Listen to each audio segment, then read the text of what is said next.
What a mouth you got there. Think I've got something to shut that mouth, Butch? We got a problem? We don't want any trouble. I think you do want some trouble. Why don't you swing on me right now, you and your big mouth bitch right there. It all kicks off with two cops, Dylan and Frank, pulling up to a sketchy-looking house. Word on the street is the place is being used for moving drugs and maybe even trafficking people. So, they're not taking any chances. Guns drawn, nerves tight, they bust through the front door, ready for anything. Inside, it's quiet, too quiet.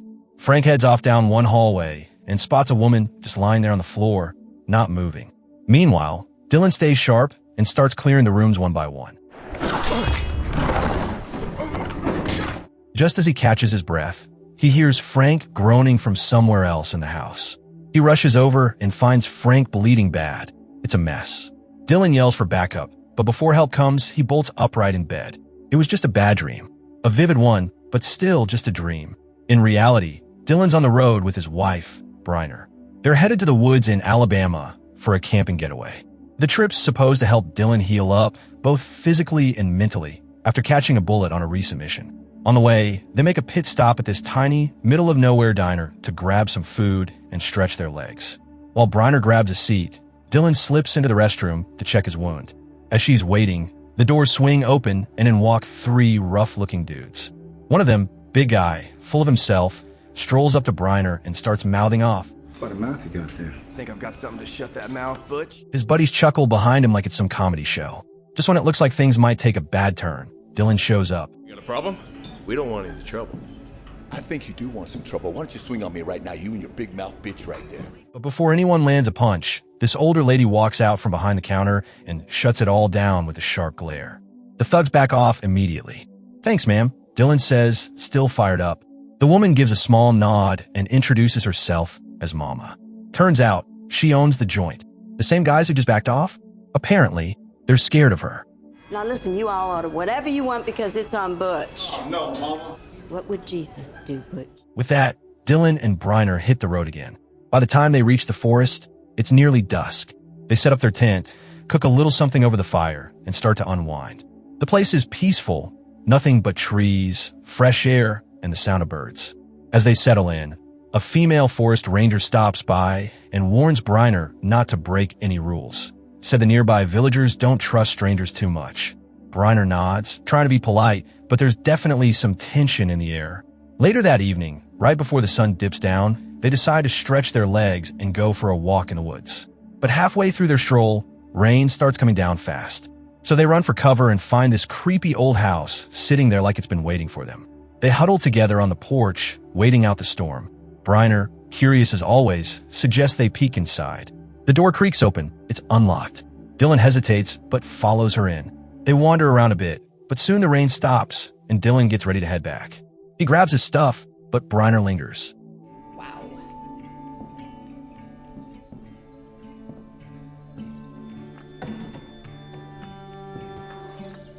Yeah, come on, let's go. And they both realize they're in deep. He tells her they need to get out, but it's already too late. Boom, doors slam open. Butcher and his goons are there, grinning like they were expecting company. Turns out, this gang's got their dirty hands in drug and weapon deals, and they don't take kindly to surprise visitors. And things turn violent fast. Butcher wants answers. Who sent you? Dylan swears they're just vacationers. We didn't know this place existed, he shouts. But one of the men rummages through their tent and finds Dylan's police badge. That's it. The switch flips. Without another word, Butcher walks in and puts a bullet in Dylan's head. Their bodies are tossed into a pit near a cliff, assumed dead and forgotten. But fate had other plans. Briner, barely alive, starts coming to. Her body's wrecked, her heart even more so. She turns and sees Dylan beside her, still cold, gone. What started as a peaceful trip turned into hell.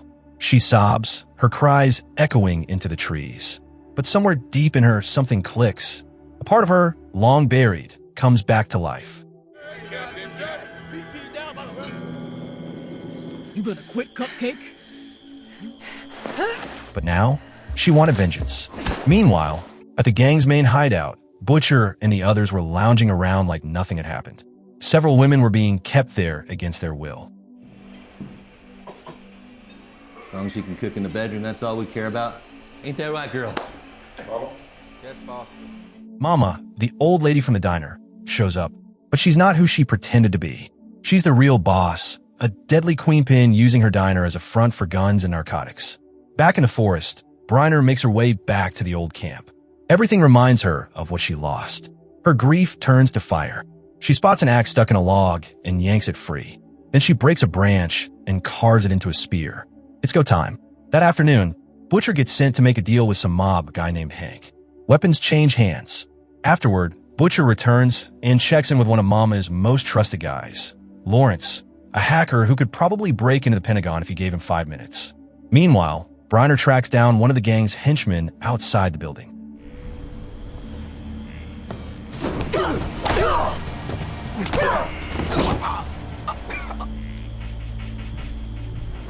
Inside, she finds a knife and retrieves the axe she stashed earlier. Later, she spots 2 thugs, Earl and Jesse, heading into the woods. Jesse steps away to pee.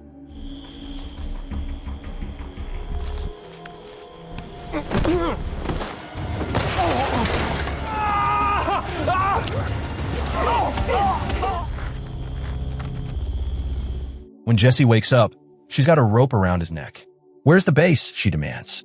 Jesse stays tight-lipped, so instead of killing him, she slashes his leg and lets him limp away.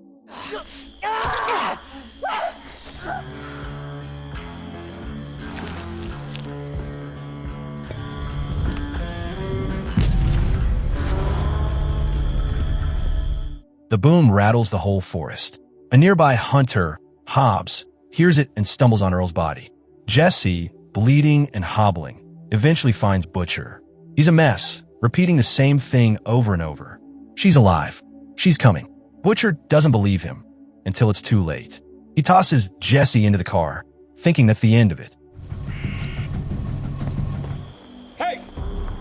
With that bitch, she's still alive. She killed Earl.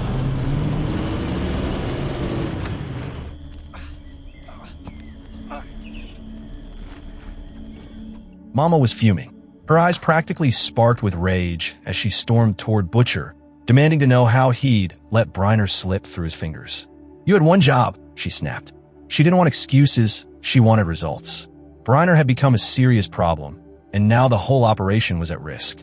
Mama told her crew to clean up the mess Butcher made. Then she gave a sharp nod to Lawrence, the group's tech wizard. Find out who this woman really is. Didn't take long for Lawrence to dig up the dirt. Turns out, Briner wasn't just some camper who stumbled onto their turf. Nope, she was a former U.S. Ranger, trained in combat, survival, the whole 9 yards. Suddenly, Mama realized they weren't up against just any woman. This one was dangerous. While all that was going on, Briner was out in the woods, eyes fixed on the compound, watching every move. She was calculating, figuring out who went where and when. That night, Mama's crew gathered outside the house to hold some weird little ceremony in Earl's honor.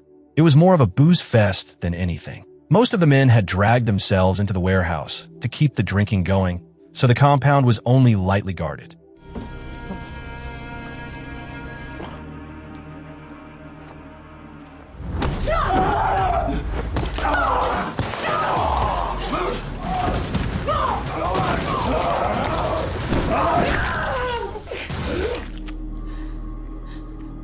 By the time the sun rose, she'd already moved into the barn nearby to regroup. Then she spotted something suspicious. One of Mama's thugs dragging a woman across the yard toward shed. She trailed him silently, sneaking past the bodies still snoring on the ground. Once inside the shed, her heart sank. 2 women were locked in a cage like animals. No hesitation. She grabbed a crowbar and yanked the door open. "Run," she whispered. The 3 women took off, but just as they were crossing the yard, one of them screamed.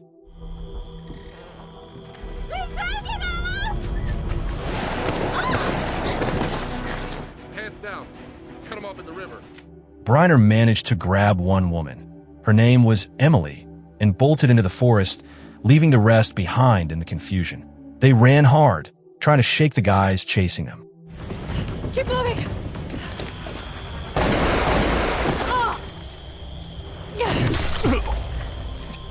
Bitch. Butch is dead. You say Carl's after her, right? She's here. The army girl. Call Hank. Back at the house, Mama was starting to freak out. Her people were dropping like flies or just straight up vanishing. She told Lawrence to call Hank, the arms dealer, to send backup and find Briner fast. That night, Emily sat by the fire with Briner, tears in her eyes.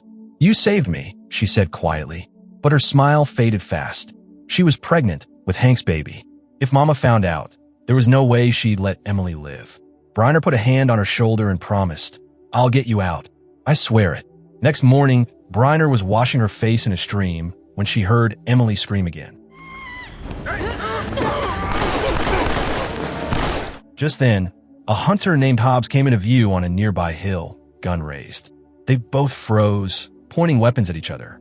Briner quickly tried to explain she wasn't the enemy. But before Hobbs could answer, a sniper hiding in the trees shot him in the leg. Come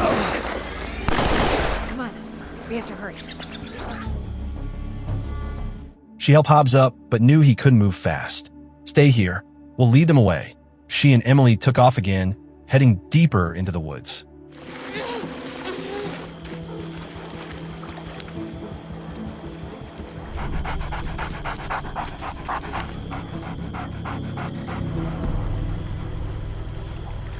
Eventually, the two women stumbled across a female Ranger Briner had seen before. She offered them a ride out of the woods, and for the first time in days, they felt safe. Exhausted, they both dozed off in the car. Emily, in the car. Back in the car. It's okay. But the moment they woke up, everything went sideways. The car was parked in front of Mama's house. It had all been a trick. Get away from Park! Mama's men dragged them inside. Mama was livid, ready to kill them both on the spot. But Briner begged her to stop. If Emily died, so would Hank's unborn child. That made Mama pause. She didn't want to upset Hank. Instead of killing Emily, Mama forced her back into a maid's uniform and ordered her to serve the men again. Briner, however, got dragged away, tied up, and locked in a dark room. Later that day, Clint, one of Mama's creeps, was assigned to guard her. Emily came in to bring him food, as instructed, but Clint got too handsy.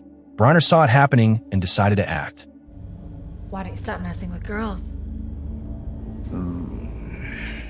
Drawing his attention, he took the bait. As Clint moved toward Briner, she struck. Get the knife and cut me down already. Emily helped untie her, and the moment Briner's hands were free, she grabbed a knife and told Emily to stay out of sight. "Time to clean house." She snuck out and ran right into another goon. To clean house.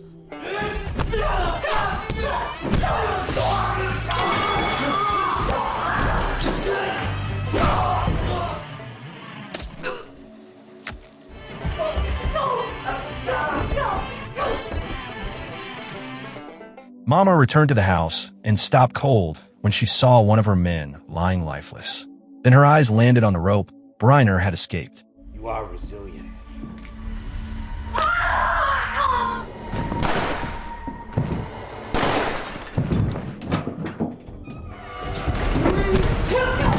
Then Mama showed up, dragging Emily by the arm. A weapon pressed her temple. "Drop it," Mama snarled. Briner's heart dropped. She'd promised to protect Emily. She pleaded, "Please, just let her go. We'll leave. No more fighting." Mama shook her head. "She dies." Briner's mind raced. She couldn't win this one. Not like this. She lowered her weapon and backed off. Then she turned and ran, guilt eating away at her. Outside, she found an old car, hotwired it, and disappeared into the night. Weeks passed, then months. One quiet evening, Mama was sitting on her porch, sipping tea like nothing had ever happened. She thought the chaos was behind her, but from the shadows of the forest, a figure raised a rifle.